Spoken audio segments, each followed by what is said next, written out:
ابھی فاؤنڈیشن کی جانب سے الحمدللہ بلوچستان کے لیے ایک ٹرک جو راشن کا بھیجا گیا تھا وہ الحمدللہ عافیت کے ساتھ اللہ تعالیٰ نے وہ ٹرک آج صبح پہنچا دیا۔ یہ سارا راشن جتنا بھی آپ کو سامنے نظر آ رہا ہے یہ انشاءاللہ بلوچستان کے مختلف علاقہ جات میں سیلاب زدگان کے لیے تقسیم کیا جائے گا۔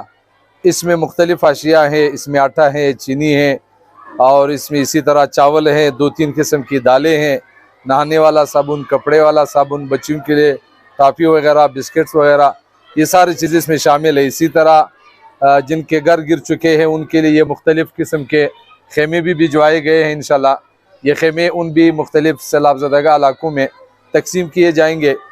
اسی طرح ابھی فاؤنڈیشن کے زیر نگرانی مہد الابی فلاحی فاؤنڈیشن بلوچستان قلعہ عبداللہ جو ہماری ادارے کا اپنا فاؤنڈیشن ہے، وہ مختلف علاقہ جات میں الحمدللہ ابھی فاؤنڈیشن کے زیر نگرانی کام کر چکا ہے۔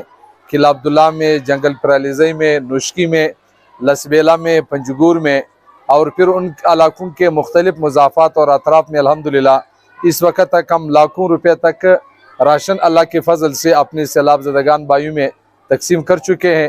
مزید بھی ہم اپنے تمام مسلمان بھائیوں سے اپیل کرتے ہیں کہ ہمارے ابھی فاؤنڈیشن جو ہمارے ازرجی کے خانقاہ کے زیر سرپرستی چل رہے ہیں، یا مہد الابی فلاحی فاؤنڈیشن جو قلعہ عبداللہ میں چل رہا ہے، ان کے ساتھ دے تاکہ یہ ان سیلاب زدگان کے لیے بیچاروں کے لیے ابھی سردی کا موسم آنے والا ہے، بستروں کی بھی ضرورت ہے، گرم کپڑوں کی بھی ضرورت ہے، مختلف چیزوں کی ضرورت ہے، تو ان کے لیے بھی ضرور ساتھی تعاون فرمائیں تاکہ اللہ تعالیٰ ہمارے اوپر رحم فرمائے اور مزید اس طرح کے حالات سے اللہ تعالیٰ ہمیں محفوظ فرمائے۔ ایک اور بات جو ضروری ہے، ہمارے ای مہد کیمپس میں آگ لگ چکا ہے جس میں ہزاروں بیرون سے طلباء آن لائن پڑھ رہے تھے۔ اس وقت وہ تمام کیمپس کو آگ لگ کر کے وہ لگ کے جل چکا ہے۔